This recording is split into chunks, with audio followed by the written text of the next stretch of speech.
हाँ जी, नमस्कार। स्वागत है शब्द ज्ञान सीरीज़ में। आज हम वाक्यांश के लिए सार्थक शब्द में देखेंगे। हवन से संबंधित सामग्री, उसे हम क्या कहते हैं? हवि। सीधा सा शब्द है, हवन से संबंधित सामग्री हवि। एक ही माँ से उत्पन्न भाई, उसे हम कहते हैं सहोदर यानी सगा भाई। सह धन उदर, उदर का मतलब होता है पेट। तो एक ही माँ से उत्पन्न भाई को हम क्या कहते हैं? सहोदर। साहित्यिक गुण दोष की विवेचना करने वाला, उसे हम कहते हैं समीक्षक। समीक्षा करने वाला है आलोचना करने वाला और आलोचक। ठीक है। नमाज पढ़ने का जो आसन होता है उसे हम कहते हैं सज्जादा। ठीक है, शब्द ध्यान रखें, सज्जादा। जिसके 6 पद हो यानी जिसके 6 पैर हो। षट पद यानी कि मोहरा, जिसके 6 पैर होते हैं। मुहावरे एवं लोकोक्ति में देखेंगे हम। होनहार बिरवान के होत चिकने पात, यानी कि कोई पेड़ होता है, अगर अच्छा होता है, कोई सुडोल पेड़ होने वाला था, उसके पौधा होता है, उसी टाइम उसके पत्ते जो है चिकने होने लग जाते हैं। तो वैसे ही कोई प्रभावशाली व्यक्ति होता है, उसका प्रभाव है स्वतः ही दिखने लग जाता है।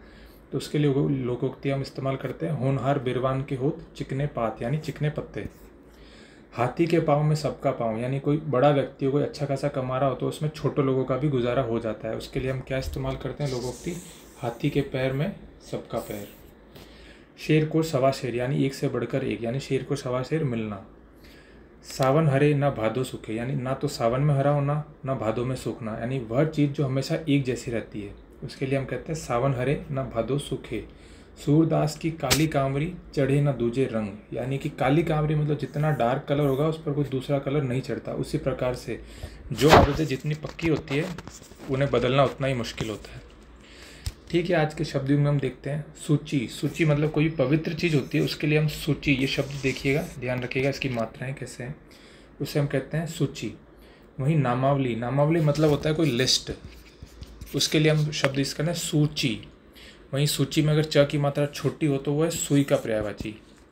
एक हम देखते हैं विजय, हम जानते हैं जीत का पर्यायवाची है। विजय होता है देवी या कोई अंग या भाग। रीस होती है कोई जलन या ईर्ष्या। वहीं छोटी र के अंदर छोटी की मात्रा फिर रीस आए तो उसे हम कहते हैं क्रोध। शमी के वृक्ष को हम कहते हैं शमीर। वहीं अगर समीर आ जाए तो वह है हवा, यानी ठंडी हवा का झोंका समीर। योगेश्वर होता है योग में जो सिद्ध हो, यानी भगवान शिव, उसे हम कहेंगे योगेश्वर। वहीं योगीश्वर होता है योगियों में जो शिरोमणि, योगियों में सबसे ऊपर होता है, उसे हम कहते हैं योगीश्वर, यानी कृष्ण भगवान। व्यजन, व्यजन का मतलब होता है पंखा। और व्यंजन, व्यंजन के यहाँ 2 मतलब होते हैं। एक ध्वनि, स्वर और व्यंजन जो होती है ध्वनियाँ, उसमें से व्यंजन। और वहीं खाद्य पदार्थ को भी हम व्यंजन ही कहते हैं। विलोम शब्द में देखेंगे समास। 2 या 2 से अधिक शब्दों से अगर कोई शब्द बनता है उसे हम कहते हैं समास। वहीं व्यास, इसका विलोम होता है, जिसका मतलब होता है विग्रह करना, इसी शब्द को तोड़ना। शीर्ष, शीर्ष यानी किसी चीज़ के ऊपर का पद होता है, ऊपर की चीज़ होती है उसे हम शीर्ष कहते हैं। वहीं इसके नीचे की चीज़ होती है उसे हम कहते हैं पाद या फिर तल होना। ठीक है। वेदना, वेदना यानी दुख या कष्ट, वहीं इसका विलोम होता है आनंद। वैतनिक यानी तनख्वाह या वेतन मिलना, वो वैतनिक व्यक्ति, और जिसे तनख्वाह और वेतन ना मिले वह अवैतनिक। भूषण होता है वह चीज़ जो शोभा बढ़ाए, उसे हम कहते हैं भूषण। वहीं इसका विलोम होता है दूषण। आज के पर्यायवाची शब्दों में देखेंगे मदिरा। मदिरा का मतलब होता है दारू, हम जानते हैं। कादम्बरी, दारू, मद, मद्य। वारुणी, वारुणी यानी समुद्र मंथन से जो शराब निकली थी उसे हम कहते हैं वारुणी। शराब, सुला और हाला। भूखा, भूखे के पर्यायवाची क्षुधातुर। क्षुधा का अपने आप में मतलब होता है भूख। क्षुधा का मतलब क्या होता है? भूख। उसी से शब्द बना है क्षुधातुर, क्षुधार्त्र, श्रद्धालु, बुभुक्षित। भूख, भूख की इच्छा या फिर भोजन करने की जो इच्छा होती है उसे हम कहते हैं बुभुक्षा। उसी से शब्द बना है बुभुक्षित और भुक्कड़।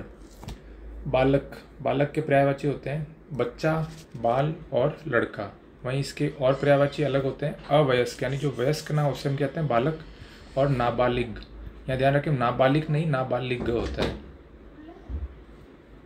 प्रणय, प्रणय के पर्यायवाची होते हैं, प्रणय का मतलब होता है प्रेम। वहीं इसके पर्यायवाची होते हैं अनुरक्ति, अनुराग, आसक्ति, प्यार, प्रीति, प्रेम, मोहब्बत, रति और स्नेह। निजी, निजी का मतलब होता है खुद का या व्यक्तिगत। वहीं अपना, खुद का, कोई व्यक्तिगत चीज, स्वकीय या स्वीय। पारिभाषिक शब्दावली में देखेंगे लिक्विडेशन। लिक्विडेशन का मतलब होता है किसी कंपनी का बिक जाना और उसके जो आपस जो पैसे बटते हैं उससे उसका ऋण चुका दिया जाना, तो उससे किसी कंपनी का आधिकारिक तौर पर समाप्त हो जाना, उसे हम कहते हैं लिक्विडेशन। इमिग्रेंट, इमिग्रेंट का मतलब होता है कोई विदेशी व्यक्ति अगर किसी देश में आकर रहता है तो उस देश के लिए वह होता है अप्रवासी यानी कि इमिग्रेंट। जॉब वर्क होता है कोई छोट-मोट या छोटे काम होते हैं, उससे हम क्या कहते हैं, जॉब वर्क। इशू का मतलब होता है कोई भी ऑर्डर जारी होता है, निर्गम, किसी ऑर्डर का निर्गम होना, जारी करना, या वाद, न्यायालय में से कहते हैं वाद पद होना। ठीक है। मेमो या मेमोरेंडम का मतलब होता है ज्ञापन, यानी किसी भी डिपार्टमेंट में कोई ऐसा ऑर्डर जो उसके कर्मचारियों तक पहुंचा जाता है तो ज्ञापन जारी किया जाता है उस कंपनी द्वारा। ठीक है, आज के लिए इतना ही, धन्यवाद।